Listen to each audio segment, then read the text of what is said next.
But the same logic was used by Herbert Spencer, the philosopher of Darwinism, when he said that matter is a progression from a state of original incoherence, homogeneity,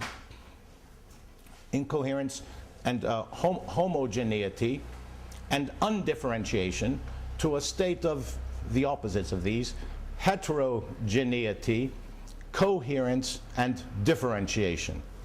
It's a progression from the simple to the complex, from the unorganized to the organized. Now, of course, Darwin and Spencer were thinking temporally, horizontally, chronologically, from early to late.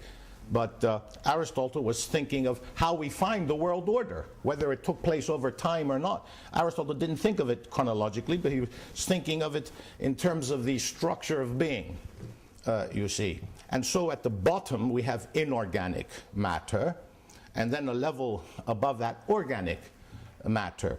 And then with organic matter on the lowest level we have the vegetal kingdom, V-E-G-E-T-A-L, adjectival form, vegetal kingdom, and it's as genus, and its key characteristic is nutrition. Then above that we have the animal kingdom, which includes everything that the vegetal kingdom is, plus a differentiating characteristic, genus et differentia, the genus and the differentia. And so the animal kingdom does have nutrition, as does the vegetable kingdom, but in addition to that it has a further characteristic which differentiates it from the lower one, and that is known as locomotion, movement from place to place. Plants are rooted, animals move. Then on the higher level is man. Now man is characterized by having the lower two. He's in the same genus as a living organism and part of organic matter, so he has nutrition, as do the members of the vegetal kingdom and the animal kingdom, and he has locomotion, as do all members of the animal kingdom, and a differentiating characteristic that raises him a level above that, and this is rationality, or logos. Logos, son logikon, the creature that has nutrition, locomotion and logos, reason, which makes him the rational animal. This was translated into Latin as ratio, rationality, reason, you see. And Latin too is a bit anemic when it comes to capturing the depth of these philosophical terms, because the words were originally posited and formulated in the Greek language, and these words encapsulate entire outlooks, worldviews, Weltanschauungen, and its theoretical aspects. And so the one word is almost like just a sign of an entire theory. And so you can't really find a synonym, bam, bam, bam, just like that, one language to the other. Read Willard Quine, for example, in the Philosophy of Language, in his famous essay, The Indeterminacy of Translation. You see, Professor Cardew, a linguist, will back me up, I'm sure, on this, I hope. And you see, certainly, it's exactly concepts like this. These are the best examples of things that cannot be translated. And the whole history of Christianity has a series of problems with regard to the Christology and Trinitarianism, because it has to do with how to translate Greek words such as ousia, hypostasis, you see, to in ine, which is a phrase Aristotle used, which translated as essence in the Oxford translation, and so on. And these words, or Heraclitus's word enandiodromia, which was translated later as a unity of opposites. You need a phrase there which roughly captures what he's trying to say, but in the Greek, the Greek language is far more concrete, and you can visualize the entire pendulum swinging process of the opposites in the word enandiodromia.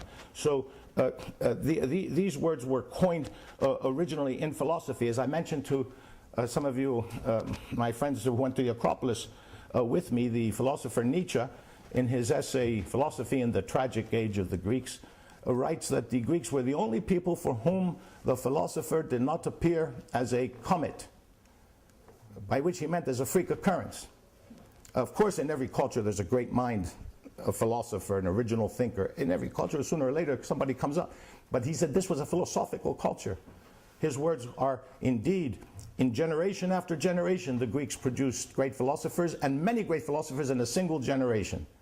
He even refers to philosophy as a natural product. He says Greece was a philosophical culture.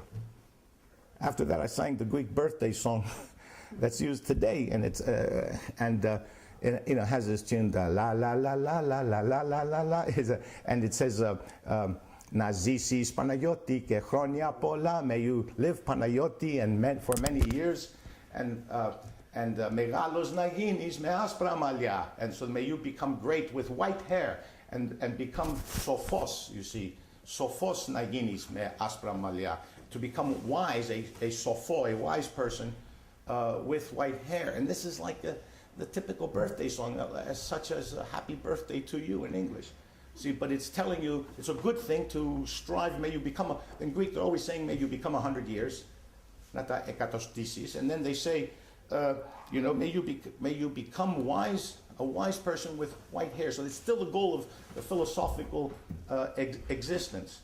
If one were to ask what is the quintessence of Hellenism, I think it could be found in my view, and my view is suggested by many great scholars, in Dante, in the Inferno, when he has the protagonist visit the Greeks, the circle that had the Greeks, and he speaks to, the Greeks couldn't be put in heaven and they couldn't be put in Inferno. They weren't baptized, so they couldn't go to heaven. Otherwise, they were great, they were noble members of antiquity. So Ulysses becomes the spokesperson for the Greek mind and the Greek soul. Ulysses, Odysseus, in other words, but with the Italian Latin name.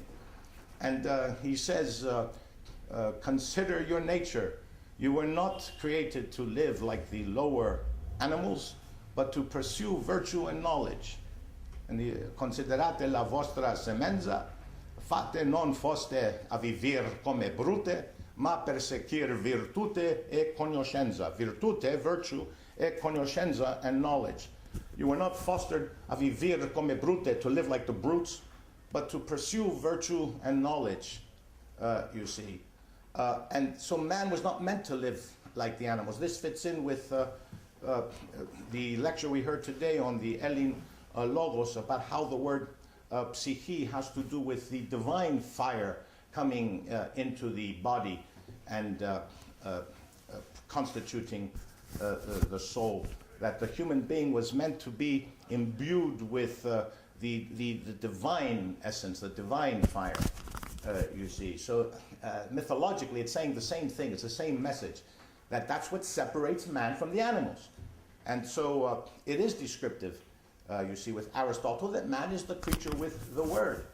In fact, any attempt, one might say, to show that certain apes can have some pre-linguistic talents that they can type a few words, like they can press the button with the diagram of the toilet, and then they want to go to the toilet from the cage and that sort of thing. It shows elementary linguistic tendencies in the ape and so on, but it might, in a way, it's also an indirect reminder of how evolved linguistic structures are in the human intellect. So surely the logos is what separates man from the lower animals. Man has the word, man has logic. The word logos suggests logic just as much as it suggests word.